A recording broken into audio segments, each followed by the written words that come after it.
Kasus dugaan korupsi tata kelola minyak mentah di Pertamina menjadi salah satu mega skandal keuangan terbesar yang terkuak di tahun 2025 ini. Namun, nyatanya kasus tersebut bukanlah yang pertama kali terjadi di Pertamina. Perusahaan plat merah itu tercatat beberapa kali terjerat kasus korupsi yang melibatkan pejabat dan oknum internal perusahaan. Berikut beberapa kasus korupsi yang terjadi di PT Pertamina.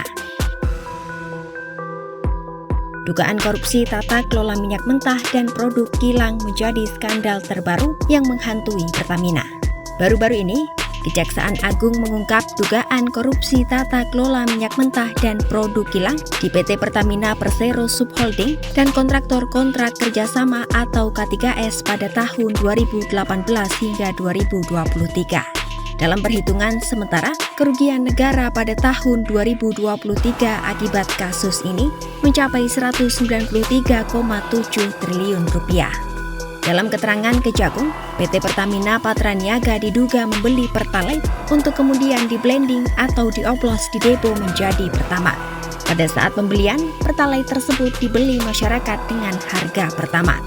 Dalam kasus ini, Kejagung menetapkan 9 tersangka, termasuk 2 petinggi PT Pertamina Patraniaga, yakni Direktur Utama Rifa Siahaan dan Maya Kusuma selaku Direktur Pemasaran Pusat dan Niaga. Sebelumnya, Pertamina juga pernah terseret kasus korupsi pengadaan liquefied natural gas atau LNG periode 2011-2014. Kasus ini menyeret ex-dirut PT Pertamina Galaila Karen Kardinah alias Karen Agustiawan. Karen disangkakan melakukan pembelian gas secara sepihak dan tanpa mengikuti prosedur pengadaan yang berlaku seperti kajian komprehensif. Hal ini menyebabkan kargo LNG mengalami kelebihan suplai sehingga menyebabkan kerugian negara sebesar 2,1 triliun rupiah. Mahkamah Agung pun menjatuhkan hukuman 13 tahun penjara kepada Karen Agustiawan. Pada 2019, KPK mengungkap dugaan pemberian hadiah dalam kegiatan perdagangan minyak mentah dan produk kilang di Pertamina Energy Services Pte Ltd atau PES. Kasus ini mulai diselidiki KPK sejak Juni 2014. Namun KPK baru berhasil menetapkan tersangka pada September 2019. KPK menetapkan Bambang Irianto selaku Managing Director periode 2019-2013 sebagai tersangka. Bambang diduga menerima uang sedikitnya 2,9 juta dolar AS atau setara 40,75 miliar rupiah karena membantu pihak swasta terkait bisnis migas di lingkungan PES. Pada 2017, terjadi kasus dugaan korupsi pengelolaan dana pensiun Pertamina. Kala itu, Kejagung menetapkan Presiden Direktur Dana Pensiun Pertamina periode 2013-2015, Muhammad Helmi Kamalubis, dan putra sulung pendiri Astra International William Suryajaya, Edward Sky Suryajaya sebagai tersangka. Kasus tersebut bermula pada pertengahan 2014 saat Edward yang juga merupakan Direktur Ortus Holding Ltd berkenalan dengan Presiden Direktur Dana Pensiun Pertamina Muhammad Helmi Kamalubis. Mereka kemudian membuat kesepakatan bisnis, yakni membeli saham PT Sugi Energi Tbk atau Sugi menggunakan dana pensiun Pertamina.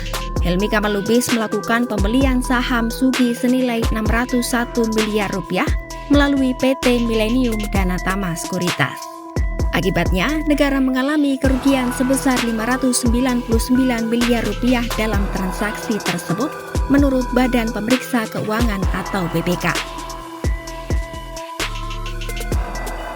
Pada 2018, Kejaksaan Agung menetapkan seorang manajer M&A Direktur Hulu PT Pertamina berinisial BK terkait dugaan korupsi penyalahgunaan investasi di Blockbuster Mantagami Australia oleh Pertamina tahun 2009. Kasus itu bermula saat PT Pertamina melalui anak perusahaannya PT Pertamina Hulu Energi melakukan akuisisi saham sebesar 10% terhadap Rock Oil Ltd dengan modal sebesar 66,2 juta dolar Australia atau senilai 568 miliar rupiah. dengan harapan mendapatkan produksi 812 barel per hari. Namun ternyata BMG Australia hanya dapat menghasilkan minyak mentah rata-rata sebesar 252 barel per hari. Kemudian pada 5 November 2010, blok BMG Australia dinyatakan ditutup dan produksi minyak mentah dihentikan dengan alasan lapangan tidak ekonomis. 2025, Pertamina tak hanya tersandung korupsi pengelolaan minyak mentah, namun juga dugaan korupsi digitalisasi SPBU.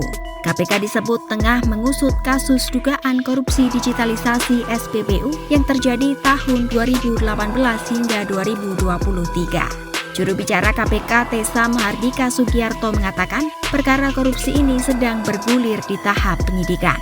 KPK juga sudah menetapkan tersangka dalam korupsi digitalisasi SPBU PT Pertamina.